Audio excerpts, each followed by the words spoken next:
Hey everyone, decided to make this video because I had a question about the scoring of the AP exam and how it will be scored. And so I thought this would be a great opportunity for me to share that information with everybody. As we get closer to the exam, we're a couple of weeks out now, I also will make a video that will detail prepping for the actual 2020 exam. So like making sure that your e-ticket is ready and what materials you need to have prepped before the test and all of that. So this is not as instructional in nature as far as music goes, but this is more just detailing what's coming out of the exam. So here's how they're going to score things.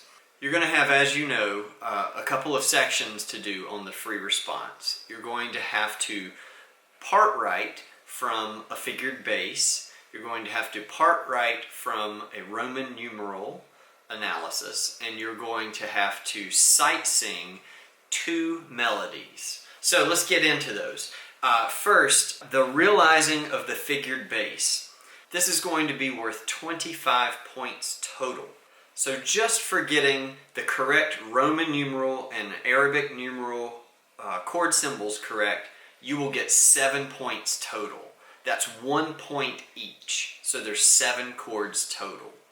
On the chord spelling side, so when you go to write your soprano, alto, tenor, bass, do you have all that spelled correctly? That chord spelling within the part writing itself is worth 6 points total. Now it's worth only 6 even though there's 7 chords, but they're going to give you the first chord. So there's 7 chords total and you'll be given that first one. So that's why there's only 6 points in the spelling of those chords. And then the final 12 points come from voice leading. So in between 7 chords, there's 6 spaces, right? So that means that in between chords, there are 2 points worth of connections between each chord. If you make a mistake in the part writing or the voice leading, then you will not receive those 2 points that lie between those chords. It's important to note that, I get asked this a lot, what are the deductions? Well, there's no deductions. You don't get a deduction if you make a part writing error. You just don't get those points. So again, you have 7 points for just labeling things correctly, the Roman numeral analysis plus inversions, making sure those are correct.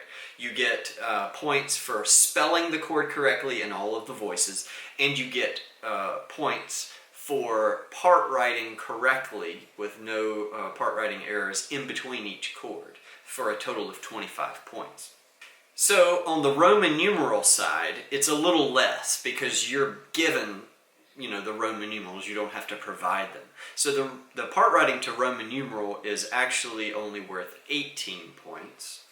There'll be a chord spelling that you'll have to do, similar to the figured bass. That's spelling it correctly in soprano, alto, tenor, bass. So if it's a major 5 chord, in C major you have G, B, D, written into your chord in those voices. And again, they will give you the first chord, so you won't have to spell that first one. So again, I would expect 7 chords with the first one given. And then similar to the figured bass, in between those 7 chords, you have a possibility of gaining 2 points per space in between toward part writing correctly, so not having any errors in the voice leading. And again, if you make a mistake, it's not a deduction, you just don't get those points. So on that portion of the free response, you have a possibility of 43 points total. 25 from realizing the figured bass, and then 18 from the part writing to Roman numerals. Of course, differently when compared to past exams, this year's exam, that portion of the free response, the part writing portion, is now worth 65% of the total exam. So it's weighted much differently than in the past. So with the sight singing, you're going to be given 2 sight singing examples. One of them is going to be major, the other is going to be minor. One of them is going to be simple meter, and the other is going to be compound. You won't know which is going to be which until the day of the test. Each sight singing example is worth 9 points, so you have a total between 2 examples of 18 points to get. Now, the way they score this in sight singing is you don't get a point per note because they're going to use maybe a lot of notes. What happens is you get 1 point for every half measure that is correct. So this is much more likely to what it will look like. I would expect 4 measures of music, right, where you could get 2 points per measure. 2, 4, 6, 8. Now I did say that there were 9 points total, and that is because they award you 1 point. They call it the flow point, and it is the point that every single one of you should get. That is a point that you are awarded for not stopping or hesitating too much in your sight singing. So that means even if you sang every single note incorrect, if you started at the beginning and finished at the end and held that last note out for the total duration and cut off and everything was in time and in tempo, you would receive at least 1 flow point. So that's the point everybody should get. Of course, very much different than the past. The previous year's exam, the sight singing was only worth 10% of the exam. However, this year it is worth 35%. So you have 2 free response questions to answer.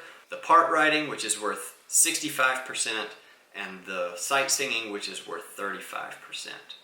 Like I mentioned at the start of this video, soon I will make a video that details things that you can do to get ready for the online exam. I'll probably get to that in the next week so that you can be thinking about that. Good luck in your practicing.